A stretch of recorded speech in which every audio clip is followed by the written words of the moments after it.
Baik, terima kasih. Tidak semuanya harus menggunakan APBN.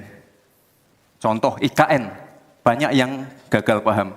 Tidak 100% pembangunan IKN itu menggunakan APBN. Yang digunakan hanya 20%. Sisanya adalah investasi dari swasta dan investasi dari luar negeri. Ini yang banyak yang gagal paham. Lalu kita mengacu ke pertanyaan, infrastruktur fisik atau SDM, dua-duanya penting. Dan dua-duanya harus dijalankan secara paralel. Karena sekali lagi, untuk menuju Indonesia emas dibutuhkan generasi emas. Kita butuh future talents yang menguasai future skills. Untuk itu, di tingkat SMK misalnya, kita perlu alat-alat yang ada di SMK itu bisa memenuhi kebutuhan zaman, kebutuhan industri. Sehingga ketika anak SMK lulus, mereka benar-benar bisa siap kerja, siap menerima tantangan kerja. Lalu, untuk fisik, tidak selalu harus dari APBN, sekali lagi. Bisa kolaborasi, misalnya dengan swasta, dengan CSR. Jadi tidak semuanya harus dibebani oleh APBN.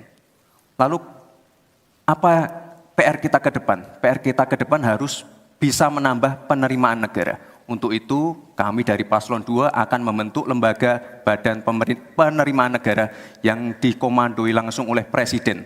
Sehingga nanti ketika berkoordinasi dengan kementerian-kementerian, ini bisa lebih luas. Dan sekali lagi kita ingin menaikkan rasio pajak, sehingga penerimaan negara nanti bisa kita gunakan untuk pendidikan, untuk kesehatan, dan lain-lain. Terima kasih. Mohon tenang. Masih ada waktu. Terima kasih. Saatnya menanggapi Pak Mahfud. Waktu Anda 1 menit dimulai dari Anda menyampaikannya. Mas Gibran, saya sangat tertarik tentang IKN dan itu bagus. Harus kita laksanakan sebagai warisan dari Pak Jokowi. Tapi tadi saya tergelitik anggaran untuk IKN itu hanya 20% dari APBN dan sisanya dari investor.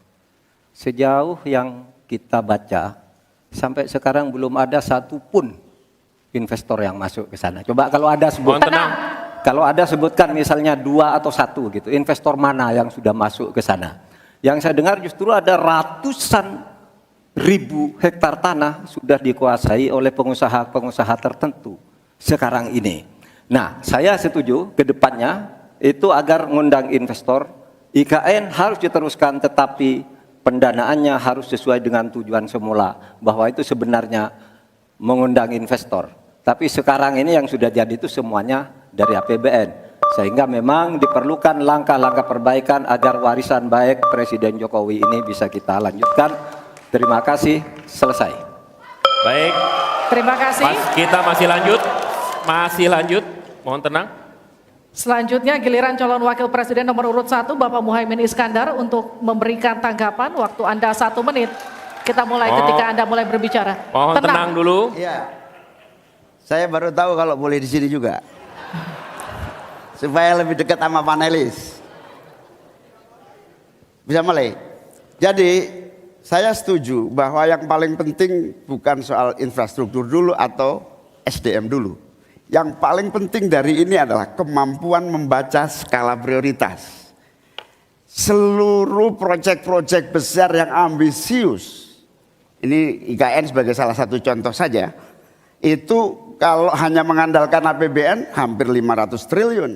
Padahal 1% saja dari 400 sekian triliun itu untuk bangun jalan seluruh Kalimantan beres. Membangun seluruh kota-kota di Kalimantan beres. Dan yang paling penting infrastruktur yang untuk SDM 3% aja dari seluruh anggaran IKN itu bisa membangun sekolah dengan baik di seluruh Kalimantan. Itu contoh kemampuan mengambil skala prioritas. Oleh karena itu skala prioritas sangat penting. Mohon tenang. Sekarang kita berikan kesempatan kepada Pak Gibran untuk menanggapi atas tanggapan yang sudah disampaikan. Silakan. Baik, saya izin menanggapi Gus Muhaimin dulu.